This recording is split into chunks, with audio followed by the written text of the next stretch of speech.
Hello friends, आइए आज सीखते हैं इंडेक्स, सेक्टर या शेयर, इनमें क्या फ़र्क होता है।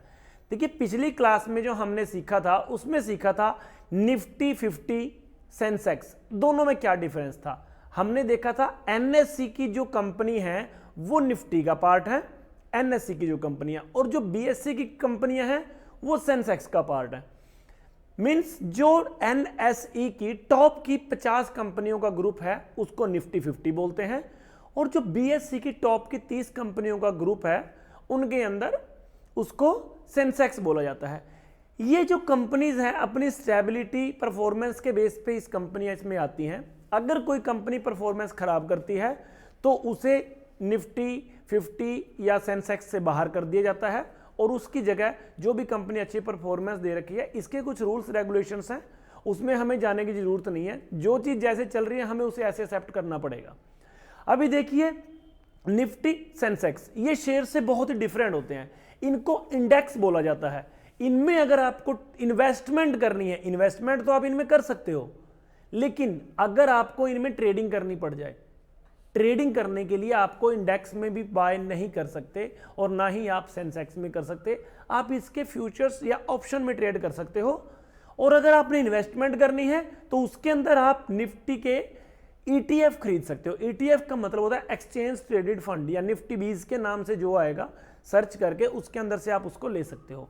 अब ये सेक्टर और इंडेक्स, इनके अंदर भी थोड़ा सा फर्क होता है आइडेंटिफिकेशन के हिसाब से, बट ऐसा है कि ज्यादा फर्क नहीं है, बस इसको समझ लीजिए थोड़ा क्या है। देखिए, निफ्टी 50 और सेंसेक्स ये हमारे दोनों क्लियर है कि ये इंडेक्स है।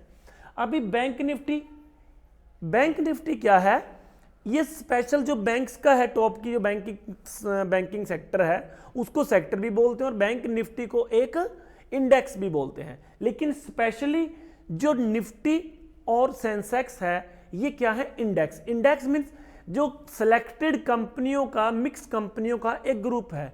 लेकिन जो सेक्टर होता है वो स्पेशली सेम फील्ड की जो कंपनी होती हैं उनका ग्रुप होता है। जैसे finance Nifty, bank Nifty, IT, pharma, FMCG, fast moving consumer goods जो हमारी डेली यूज की चीजें होती हैं, ऑटो जिसके अंदर गाड़ियां वगैरह है, 2 व्हीलर चाहे 4 व्हीलर या और भी दूसरी हैं, मेटल्स, इनके अंदर स्पेशल जो ये ग्रुप है।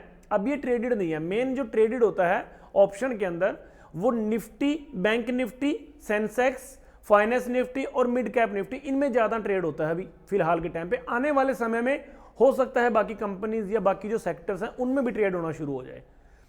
तो इनमें इंडेक्स में, सेक्टर में जो थोड़ा सा फर्क है वो समझ में आ गया। इसके साथ में ही जो मेन चीज है, साथ में हमने पहले ही बात करी थी कि शेयर और स्टॉक में क्या फर्क है। शेयर यहां पे आ गया। शेयर क्या होती है, कोई भी इंडिविजुअल कंपनी होती है, हमें उसमें जब कोई शेयर में ट्रेड करते हैं तो इंडिविजुअल शेयर में ट्रेड करने में क्या होता है, हमें यहां पर हाई रिस्क हो जाता है, क्योंकि हमें कंपनी में एक में पैसा लगाया है तो वो पैसा हमारा बहुत रिस्क पे रहता है, क्योंकि एक कंपनी में पॉजिटिव नेगेटिव आ सकती है बात। लेकिन अगर वही पैसा आपने इंडेक्स में लगाया है, सपोज कीजिए निफ्टी 50 में आपने पैसा लगाया है, 50 कंपनियों में आपका पैसा लग रहा है, आप अगर 5000 रुपीज हर मंथ लगा रहे हो तो उसके अंदर क्या होगा, हर कंपनी में आपके 100 रुपीज लग रहे हैं। अगर एक कंपनी चली भी गई, कोई लॉस में चली गई या कोई प्रॉब्लम भी होगी, तो आपका पैसा वहां पे ज्यादा नहीं जाएगा, उसके अंदर डाइवर्सिफिकेशन यूज हो जाएगी और आपका पैसा सेफ रहेगा। लेकिन हाई रिस्क में ये रहेगा शेयर के अंदर कि अगर किसी शेयर में कोई नेगेटिव न्यूज आ गई तो उसके अंदर उसके डाउन जाने के चांसेस और हमारी कैपिटल के लॉस होने के चांसेस बढ़ जाएंगे। इंडिविजुअल शेयर्स के अंदर मैनिपुलेशंस भी हो सकती है कि कोई न्यूज आ गई, हमें पता नहीं लगा, किसी को इनसाइडर न्यूज का पता लग गया, इस तरह की जो चीज है वो भी चांसेस ज्यादा रहते हैं शेयर्स के अंदर। इंडेक्स में इसका इतना ज्यादा इंपैक्ट नहीं पड़ता है। और जो कि डीप स्टडी, अगर आपको शेयर्स में एंट्री करनी है तो वो क्या होएगा, आपको बहुत गहरी स्टडी करनी पड़ेगी, चाहे आप उसकी बैलेंस शीट पढ़ो, कुछ भी करो तो वो चीज। लेकिन इंडेक्स के अंदर क्या है, इंडेक्स एक्चुअल में जो सेक्टर हो गया या गवर्नमेंट हो गया उसकी परफॉर्मेंस, हमारे देश की परफॉर्मेंस को, कोई भी देश है उसकी परफॉर्मेंस को दिखाता है, दर्शाता है जो है वो। और जब आप इसमें पैसा लगाते हो तो आपकी टेंशन खत्म हो जाती है। अगर हमारा देश ग्रो कर रहा है तो पता है कि ये कंपनियां ग्रो करेंगी और हम उन कंपनीज के अंदर पैसा लगा सकते हैं। दूसरा, अगर हमें इंडेक्स में जाना है तो हमारे पास एक स्टेबिलिटी है, एक पेशेंस है कि हाँ हमारा पैसा अलग अलग कंपनियों में लग रहा है, अगर कोई अलग कंपनी कुछ गड़बड़ कर रही है तो उसका ज्यादा इफेक्ट हमारे पोर्टफोलियो के ऊपर नहीं पड़ेगा। दूसरी बात, अगर हमें इंडेक्स के अंदर पैसा लगाना, देखिए इंडेक्स की कैटेगराइजेशन होती है। कैटेगराइज किस हिसाब से होती है कि जैसे किसी किसी देश में अलग अलग होता है कि प्राइस वेटेड इंडेक्स हो सकता है, वॉल्यूम बेसिस जो इसकी मार्केट कैप है उसके हिसाब से हो सकता है, या फिर इक्वल रेट पे हो सकता है। जब आप अगर NISM वगैरह का कोई एग्जाम देने जाओगे तो उसके अंदर ये फुल स्टडी वहां पे करने को मिलेगी। टॉपिक नहीं तो बहुत बड़ा हो जाएगा, बस इतना समझ लीजिए मेन मुख्य, जिससे हमारा काम चल जाए, क्योंकि एडवांस की क्लासेस आगे हम जाके और करना चाहोगे तो आपको वो करा देंगे। बट फिलहाल ये है कि इंडेक्स जो भी शेयर मार्केट के अंदर बोली जाती है कि आज शेयर बाजार ऊपर गया, वो ऊपर जाने का मतलब क्या है भाई? देखो, बहुत सी ऐसी कंपनी है जो अप भी गई होंगी और बहुत सी ऐसी कंपनी है जो डाउन भी गई होंगी, तो फिर इनका मतलब क्या है कि ये कैसे बोलते हैं कि शेयर बाजार ऊपर चला गया या डाउन चला गया? इसके अंदर मेन जो पार्ट है वो इंडेक्स का ही होता है। हम टोटल जो वैल्यू लेते हैं वो इंडेक्स से ही करते हैं। सपोज कीजिए कि जैसे कितनी भी कंपनियां, हजारों कंपनियां हमारी एक्सचेंज के अंदर लिस्टेड हैं, उनमें से निफ्टी 50 है, जो निफ्टी 50 के अंदर 50 कंपनियां हैं, वो 50 कंपनी एक फैमिली की तरह है।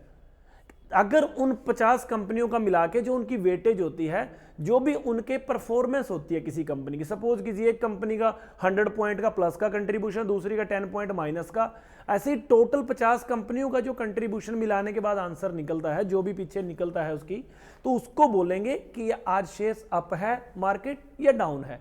वो इंडेक्स के बेस पे बोली जाएगी। सेक्टर के बेस पे बोलना बहुत मुश्किल हो जाएगा, क्योंकि इंडिविजुअल सेक्टर कोई अप भी हो सकता है, कोई डाउन भी हो सकता है। शेयर्स भी सेम चीज है कि कोई शेयर अप भी हो सकता है और कोई शेयर डाउन भी हो सकता है, लेकिन जो ओवरऑल परफॉर्मेंस है वो निकलती है इंडेक्स से।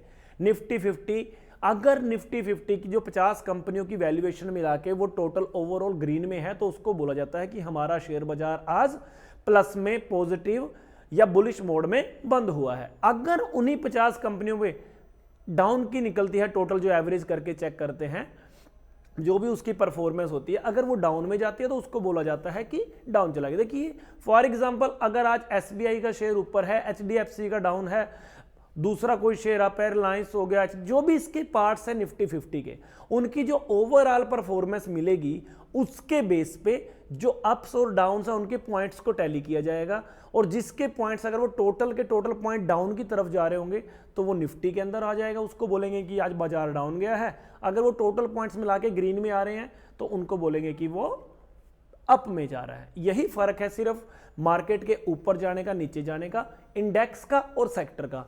तो जो सेक्टर वाइज जो ट्रेडिंग होती है वो भी अभी लिमिटेड में है, आने वाले समय में डिफरेंट हो सकती है, तो उसके लिए अगर कुछ आएगा तो आपको जरूर अपडेट कर देंगे। तो फिलहाल के लिए जुड़े रहिए, देखते रहिए। Thank you.